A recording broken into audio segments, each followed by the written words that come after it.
Sabe aquela pergunta que parece simples, mas que no fundo abre uma caixa de Pandora? O que é justiça?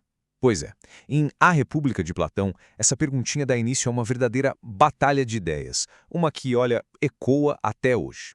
E o legal é que não se trata de um debate teórico, de ficar só na filosofia. Não, é uma investigação profunda sobre poder, sobre moralidade e, no fim das contas, sobre a própria estrutura da nossa sociedade.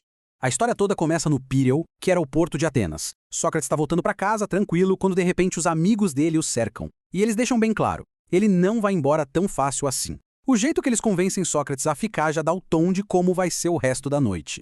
Essa frase do Polemarco é ótima, né? Resume tudo.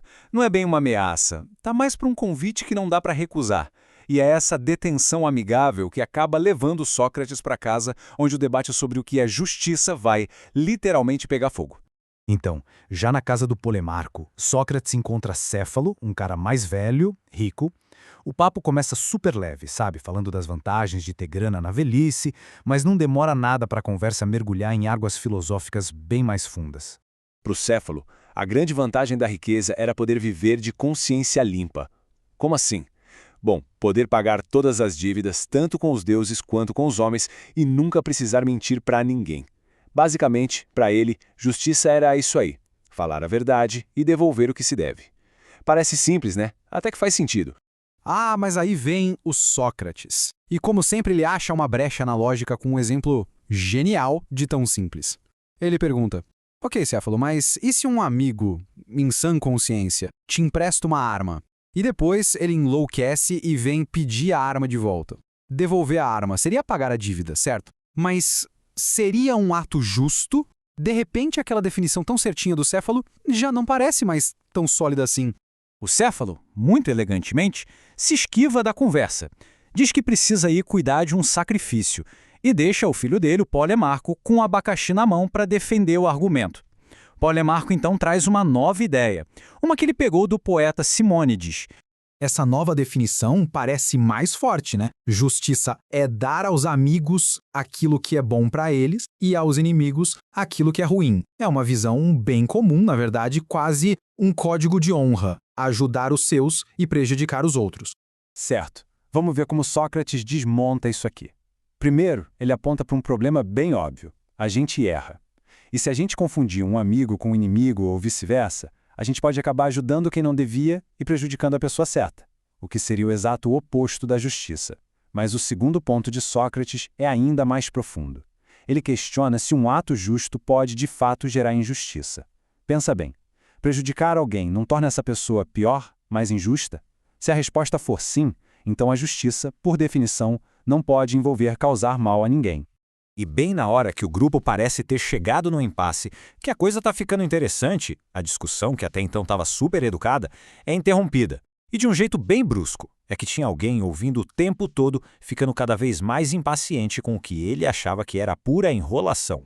E esse alguém é Trasímaco, um sofista. Ele não entra na conversa, ele meio que ataca a conversa. Ele acusa Sócrates de ficar só brincando com as palavras e exige uma resposta de verdade, clara, sem rodeios. Afinal, o que é a justiça? E aí Trasímaco joga uma bomba no meio do debate. Para ele, justiça nada mais é do que o interesse do mais forte. Acabou. Ele vira a mesa completamente, sugerindo que justiça não tem nada a ver com moral, e sim, tudo a ver com poder. A visão do Trasímaco é de um cinismo absurdo. Para ele, conceitos como justiça e lei são só ferramentas, invenções dos governantes para manter todo mundo na linha, servindo aos interesses deles. A lógica dele é brutalmente simples, como a gente vê aqui. Primeiro, o governo é o mais forte. Ponto. Segundo, ele cria leis que beneficiam a ele mesmo. E terceiro, ele chama o ato de obedecer essas leis de justiça. É uma visão de mundo em que a moralidade é só uma máscara que o poder usa. Mas como é que se responde a um argumento tão cínico? Sócrates, com aquela calma dele, não parte para o ataque direto. Pelo contrário, ele acha uma pequena rachadura, um fio solto na lógica do Trasímaco. E aqui está a armadilha do Sócrates. Ele pergunta, ok, mas governantes são humanos, certo? Eles podem cometer erros. Se um governante cria uma lei que, sem querer, o prejudica, o que é justo? Obedecer à lei, como disse Trasímaco, significaria fazer algo que é desvantajoso para o mais forte. A definição do Trasímaco entra em contradição com ela mesma. Genial. Aí Sócrates vai além. Ele compara o ato de governar com outras artes, outros ofícios. Por exemplo, um médico de verdade não pratica medicina para enriquecer, mas sim para o bem do paciente. Um piloto de navio não navega para si mesmo, mas para a segurança dos marinheiros. Seguindo essa lógica, um governante de verdade deveria governar para o bem dos governados, ou seja, dos mais fracos, e não para seu próprio benefício. Trasímaco fica sem resposta, mas não parece convencido. E mais importante, os próprios amigos de Sócrates, Glauco e Adimanto, sentem que a defesa da justiça ainda foi muito fraca. Então, Glauco decide fazer o papel de advogado do diabo, para forçar Sócrates a dar uma resposta final, uma que convença de verdade. A tese do Glauco é bem provocadora. Ele diz, olha, ninguém é justo porque quer. A justiça é um mal necessário, um tipo de acordo social que a gente segue porque não tem poder suficiente para cometer injustiças e sair impune. E para provar o ponto dele, o Glauco conta uma história poderosa e que nunca envelhece. É sobre um pastor que encontra um anel com um poder inacreditável. Esse é um experimento mental fantástico. O anel elimina a única coisa que freia a injustiça, o medo de ser pego. E o que acontece? O pastor, que era uma pessoa comum, se transforma. Livre das consequências, ele não pensa duas vezes antes de mentir, roubar e matar para conseguir o que quer.